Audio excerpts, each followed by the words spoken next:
Boeing's chief executive has announced that he will step down as the company faces a long list of problems. The chief executive is Dave Calhoun, and he intends to depart by the end of the year. But he's not the only one going. You've got Larry Kellner, who will not stand for re-election as a board member, and the interesting one, I think, head of its commercial plane unit, Stan Deal. He's gone immediately, not even the end of the year. His replacement is the COO, Stephanie Pope. Calhoun became CEO after the deadly MAX crashes in 2018 and 2019. They have their work cut out for them, whoever becomes CEO.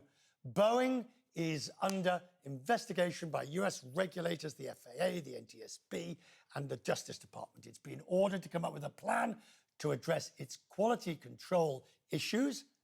Several airlines have also said Boeing needs to do better, and that includes Ryanair, which said it welcomes today's changes. Last week, remember, he told me about the telltale signs of what Boeing's work was getting sloppy. In 2022 and 2023, we were finding little things like spanners under floorboards, in some cases seat handles missing, things like that. That shows, I think, a lack of attention to detail, quality issues in Boeing. Now, Ronald Epstein is the senior aerospace and defence analyst at Bank of America Securities. He's with me. Good to see you, sir. Very grateful. I guess we always knew that somebody was going to have to fall on their sword. Are you surprised that it's been done in this way, with chairman going, but CEO going later in the year? Yeah, I mean, you think about it. It's a lot of change to swallow at once. If you were, losing your CEO, losing chairman of the board, losing the head of the Boeing commercial airplane company, all in one fell swoop, you need some sort of transition period. Otherwise, without a plan in place, it would just be too much chaos. So no, I'm not surprised that it's set up the way it is, to have some form of an orderly transition while they're doing the search for the new CEO. Why is Calhoun going? Is it because he had 2 years since the MAX crashes, and clearly he had not made sufficient change of the culture and the production quality? Yeah, I mean, I think it's kind of obvious, right? I mean, if you look at what's been going on at the company, you've heard many customers complaining about not getting airplanes on time. Ryanair, who you just mentioned, was one of them, but Ryanair, United, the list goes on. There's only so many summer travel seasons that an airline can miss in the Western Hemisphere, and then it becomes a big problem. You heard a lot of airlines complaining, not negotiating in public, and eventually that kind of comes home to roost. So, I mean, it's a lot of things. And then on top of it, from an investor perspective, Boeing is the worst performing stock in the Dow Jones Industrial Index, and one of the poorest performing stocks in the S&P 500.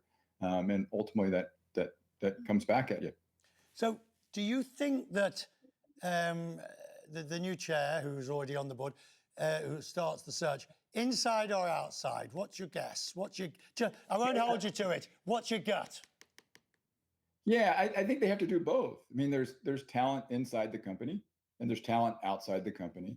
And they have to, honestly, they really have to take their time and figure it out. It's a difficult role. Think about it. This new CEO is going to have to oversee rebuilding relationships with the primary regulator or regulators globally, rebuilding relationships with airline customers who we've just mentioned, right, are upset, rebuilding relationships with the flying public, right? I mean, sadly, we've seen Boeing memes all over the place, rebuilding relationships with the supply chain, rebuilding relationships with employees on the inside of the company, while contemplating developing a new airplane going forward. Now, Calhoun even said today in an interview that this next CEO would have to contemplate that. We've written many times that Boeing has to do a new airplane. So that's a big bill of goods for an individual to carry. So you're going to need somebody that has engineering skills, good interpersonal skills, just a whole list of skills. But as you know, the airlines do not want Boeing to go away per se, and nor is that even really likely. They don't want to be left with only Airbus from whom to buy larger planes. Yes, you've got even the smaller planes, you could end up with just Airbus. So to some extent, they're all in this leaking boat together.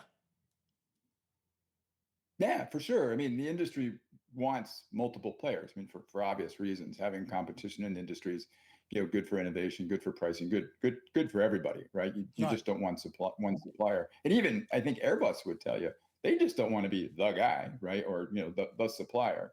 So everybody wants Boeing to win, right? And these changes presumably are a step in the right direction. We'll see who takes the helm in the next leadership team and where they take the company. But I think everybody involved across the industry wants Boeing to win.